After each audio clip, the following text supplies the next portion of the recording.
제자들에게 읽어주는 시.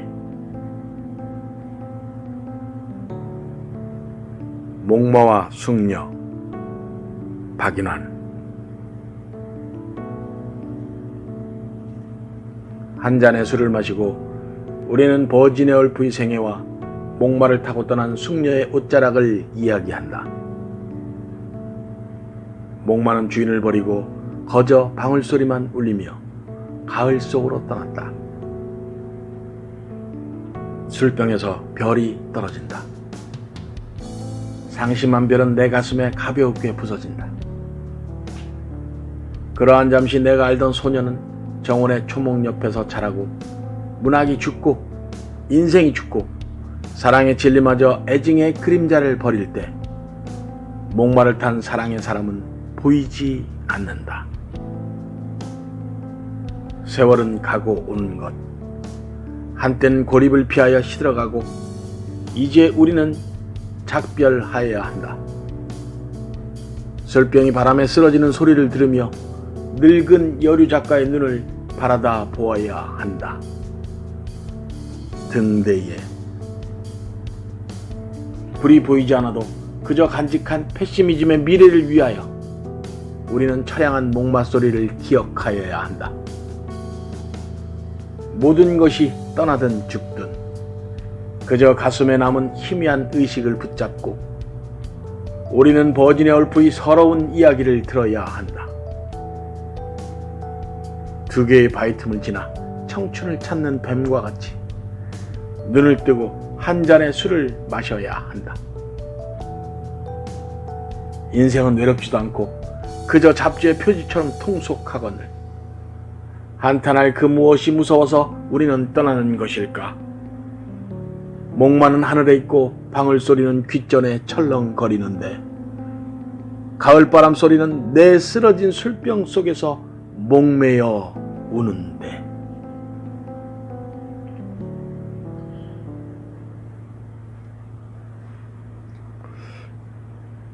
목마와 숙녀, 박인환의 그 목마와 숙녀는 제가 이제 고등학교 교사로 처음 그 부임을 받았을 때 그때는 한 학년이 900명 정도 됐던 것 같고 한 반 학생들이 60명 정도 되었던 기억이 납니다. 물론 뭐 60명이 한 반에 있었기 때문에 많은 학생들이었죠.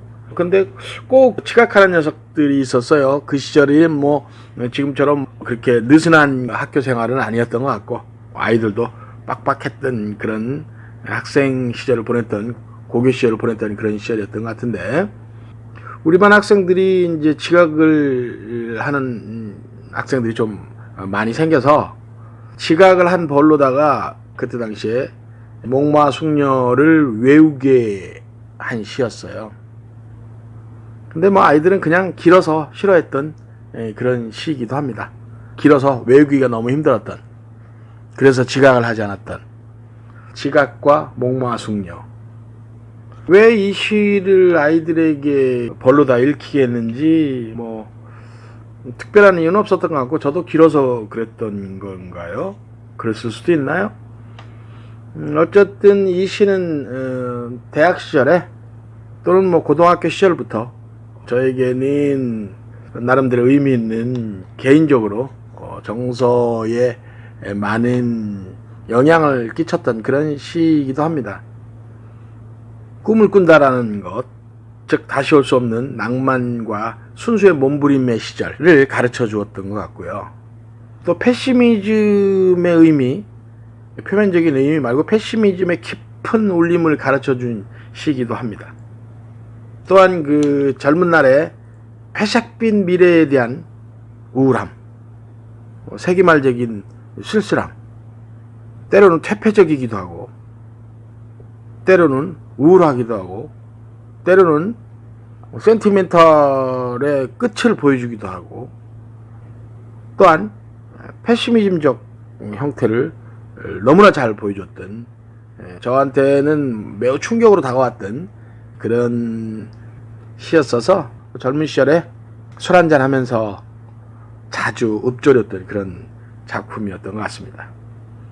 제자들에게는 아마 젊은 시절의 절망과 또 현실의 허무감, 이런 것들을 그 아름답고 그 찬란한 청춘의 젊은 시절에 조금은 느끼고 가져봐야 된다는 그런 생각을 했던 것 같습니다. 그래서 지금도 제자들에게 들려주고 싶은 그런 시 중에서는 한두 번째에 속할 정도로, 맨 앞자리에 놓아도 괜찮을 정도로 저한테는 제자들에게 들려주고 싶은 그런 시라고 볼 수 있습니다. 박인환은 그 젊은 나이에 요절을 했죠. 30세 정도 젊은 나이에 요절한 시인인데, 박인환은 시인보다는 요즘으로 말하면 엔터테인먼트, 문화 전반에 대한, 문학과 예술 전반에 대한, 그래서 뭐 영화 감독도 해보려고 했었고 등등. 박인환은 또 제가 개인적으로 제자들에게 읽어주는 시의 또 1, 2번에 해당하는 김수영이라는 60년대 최고의 시인이라고 할 수 있는 그 김수영과 함께 시를 쓰기 시작합니다. 물론 김수영도 68년인가요? 박인환이 56년에 타결을 했으니까 한 10여 년 뒤에 교통사고로 사망을 하게 되죠. 박인환은 뭐 40년대 후반기에 이제 해방 이후에 5인 시집이었던가요? 김수영하고 김경란이 있었던가요? 새로운 도시와 시민들의 합창이라는 그런 시집을 통해서 모더니즘 시 운동을 주창하면서 활발한 시 작업을 하게 됩니다. 이 작품은 전쟁 이후에 6.25 전쟁의 태움을 통해서 나타난 인간의 잔인성, 또는 문명과 인간에 대한 한없는 절망감, 그렇죠, 좌절, 이런 것들이 아주 감상적인 분위기를 가지면서 쓰여졌다고 볼 수 있습니다. 센티멘탈리즘의 극치라고 볼 수 있죠. 전쟁 이후에 폐허가 된 문명과 도시, 그뿐만 아니라 폐허가 된 인간의 정신, 인간의 감정, 진실, 소중한 가치가 무너져가는 그런 것들에 대해서 아마 허무함과 절망적 현실이 다가왔던 것 같습니다. 이 시에는 이제 버지니아 울프라는 여류 시인이 등장하죠. 이 여류 시인 버지니아 울프도 2차 세계대전의 절망적 현실을 견디다 못해서 자살을 한 모더니즘 계열의 의식의 흐름의 기법으로 글을 썼던 그런 여류 작가였죠. 그런 거 보면은 우리 지식인들이 어떤 형태로 6.25 전쟁, 즉 전쟁이라는 것을 바라보았냐는 그런 어떤 현실적인 것도 있겠지만, 6.25 전쟁을 경험하지 못한 세대들, 저도 마찬가지고 우리 제자들도 전쟁의 참상이라는 것보다는 인간에 대한 성찰, 본질적인 인간, 그리고 자신이라는 성찰에 대한 의미를 가져다 준다고 볼 수도 있습니다. 몇 개 형태로 정리를 할 필요는 없지만, 주제는 절망적 현실과 모든 떠나가는 것들에 대한 애상, 이런 거겠죠. 떠나가는 것들은 물론 가치 있는 것이겠죠. 가치 있었던 것들, 이런 것들이겠죠.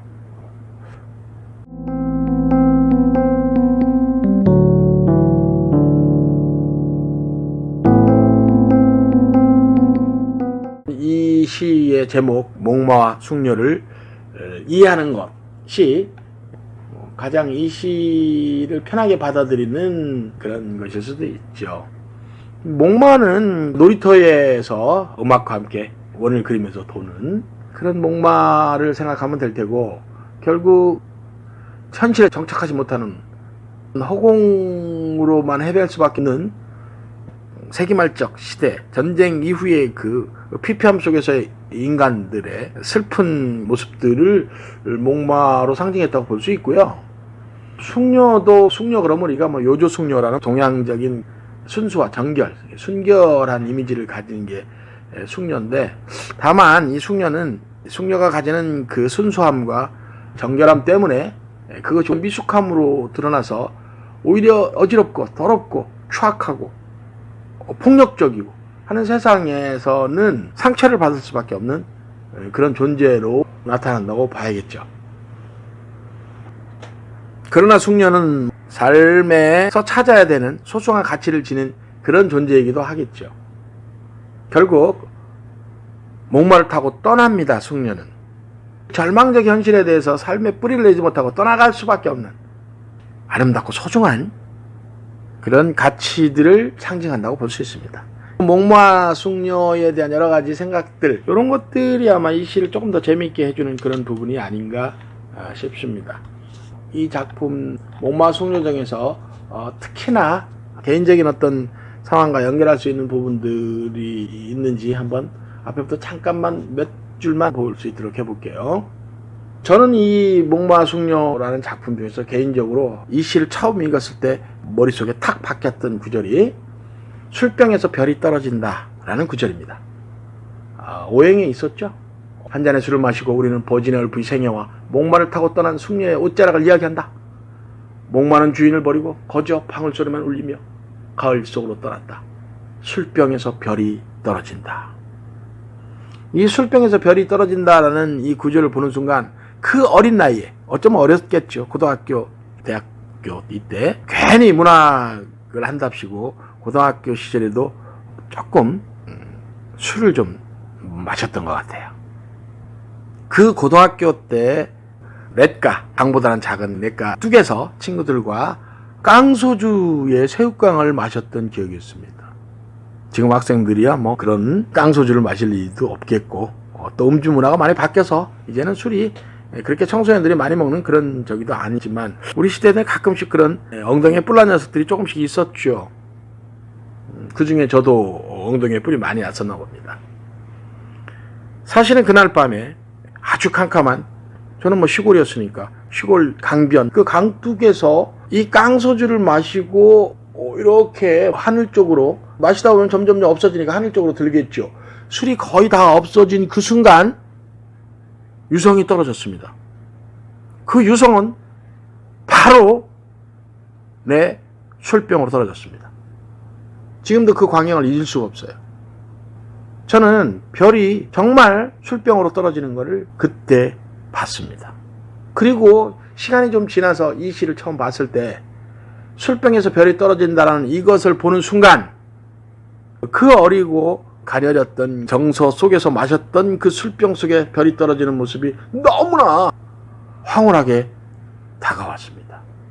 어쩌면 깡소주를 통째로 마셔보지 않은 사람들은 별이 술병에서 별이 떨어진다는 의미를 알지 못할 것입니다. 그 별은, 상심한 별은 내 가슴에 가볍게 부서지죠. 술병을 통해서 그냥 가슴으로 꽂혔던 거죠. 아마도 이 시를 가장 좋아하는 시 중에 하나인 까닭은 바로 이 구절 때문이었을 겁니다. 술병에서 별이 떨어진다. 상심한 별은 내 가슴에 가볍게 부서진다. 지금도 야외에서 술을 마실 때는 술잔을 일부러 혹시나 유성이 떨어질까 하고 어두운 밤하늘에 멀거니 들고 있을 때도 있습니다. 또 한 군데가 있다면은 한참 밑에 있네요. 등대에 불이 보이지 않아도 그저 간직한 패시미즘의 미래를 위하여. 이 구절이었습니다. 요거는 이제 좀 더 나이가 들면서 대학 시절에 패시미즘의 미래라는 단어, 패시미즘의 미래, 과연 패시미즘의 미래가 있을까? 패시미즘은 편하게 해석을 하자면 염세주의입니다. 즉 세상이 싫죠. 세상이 싫어서 염세주의, 즉 패시미즘이 길어지면, 좀 깊어지면 자살로 이어지는 그런 형태가 나타나기도 합니다. 그러면 절망과 허무의 정서인 패시미즘에 과연 미래가 있을까? 오랫동안 붙들고 있었던 귀절이었던 것 같아요. 모든 희망과 모든 사랑과 모든 아름다움은 바로 절망과 허무로부터 출발합니다. 절망과 허무를 이해하지 못하는 또는 공감하지 못하는 그런 사람은 진정한 사랑과 희망을 알지 못합니다. 패시미즘의 미래는 사랑입니다.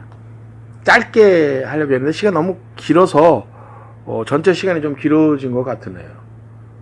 제자들에게 읽어주는 시 목마와 숙녀 한 번 더 읽어보고 제 젊은 날과 그리고 저에게 배웠던 제자들에게 지각해서 외우느라고 힘들었던 제자들에게 이 시를 들려주고 싶습니다. 그리고 그 후에 많은 제자들, 교와 학원 제자들에게 기회가 된다면 이 시를 읽으면서 그 시절을 떠올려 보시기 바랍니다. 목마와 숙녀 박인환. 한 잔의 술을 마시고 우리는 버진의 얼핏 생애와 목마를 타고 떠난 숙녀의 옷자락을 이야기한다. 목마는 주인을 버리고 거저 방울소리만 울리며 가을 속으로 떠났다. 술병에서 별이 떨어진다. 상심한 별은 내 가슴에 가볍게 부서진다. 그러한 잠시 내가 알던 소녀는 정원의 초목 옆에서 자라고 문학이 죽고 인생이 죽고 사랑에 진리마저 애증의 그림자를 버릴 때 목마를 탄 사랑의 사람은 보이지 않는다. 세월은 가고 오는 것. 한때는 고립을 피하여 시들어가고 이제 우리는 작별하여야 한다. 술병이 바람에 쓰러지는 소리를 들으며 늙은 여류 작가의 눈을 바라다 보아야 한다. 등대에 불이 보이지 않아도 그저 간직한 패시미즘의 미래를 위하여 우리는 처량한 목마 소리를 기억하여야 한다. 모든 것이 떠나든 죽든 그저 가슴에 남은 희미한 의식을 붙잡고 우리는 버진의 얼프의 서러운 이야기를 들어야 한다. 두 개의 바위 틈을 지나 청춘을 찾는 뱀과 같이 눈을 뜨고 한 잔의 술을 마셔야 한다. 인생은 외롭지도 않고 그저 잡지의 표지처럼 통속하거늘 한탄할 그 무엇이 무서워서 우리는 떠나는 것일까? 목마는 하늘에 있고 방울소리는 귓전에 철렁거리는데 가을바람 소리는 내 쓰러진 술병 속에서 목매여 우는데. 이난형의 목마와 숙녀 여기서 마치겠습니다.